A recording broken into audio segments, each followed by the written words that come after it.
울산에서 대마를 재배하고 상습적으로 흡연하던 20대 러시아인 A씨가 경찰에 붙잡히면서 한국의 난민 정책에 대한 논의가 다시 뜨거워지고 있다.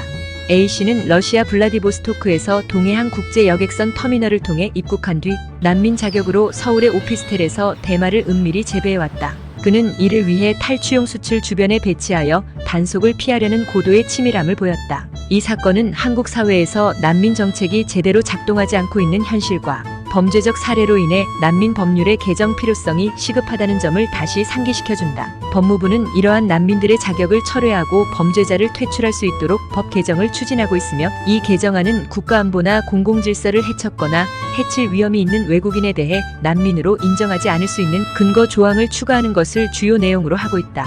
해당 개정안은 지난해 12월 한동훈 장관이 제출한 이후 국무회의를 통과해 현재 국회 법제사법위원회에 상정된 상황이다. 이와 같은 법 개정은 증가하는 난민 신청자 수에 대한 대응으로 볼 수 있으며, 특히 우크라이나 전쟁과 중동 전쟁 등으로 난민 신청자가 급증할 것으로 예상되고 있어 시급한 조치로 여겨지고 있다. 한국의 난민 신청 추세는 상당히 급격하다. 1994년부터 2012년까지 총 5,069건의 난민 신청이 있었으나 2018년에는 1만 건을 넘어섰고 지난해에는 거의 2만 건에 육박하는 18,837건에 달했다. 이러한 증가세는 단순히 법 제정 이전의 수치와는 비교할 수 없으며, 난민법 제정 이후로도 난민 자격을 얻은 외국인들이 중대 범죄를 저지르는 사례가 증가하고 있다. 법무부는 난민 자격을 요구하는 외국인 대다수가 보호 필요성이 높지 않은 국가에서 오고 있음을 강조하며 무분별한 난민 수용에 대한 경계를 표명하고 있다.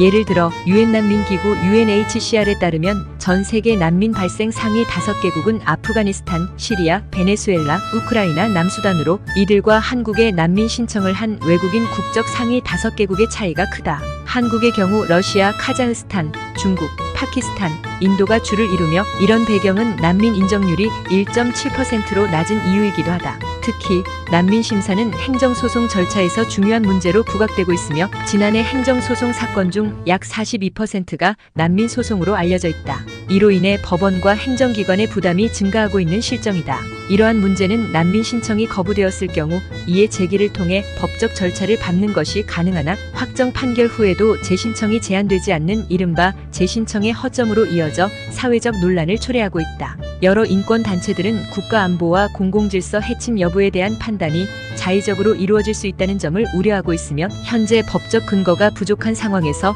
포괄적인 해석이 가능하다는 지적이 잇따르고 있다. 이러한 맥락에서 정부는 국가안보 및 공공질서를 위한 평가가 난민 협약에서도 명시된 바와 같이 전 세계적으로 공통적인 규정으로 자리매김해야 한다고 주장하고 있다.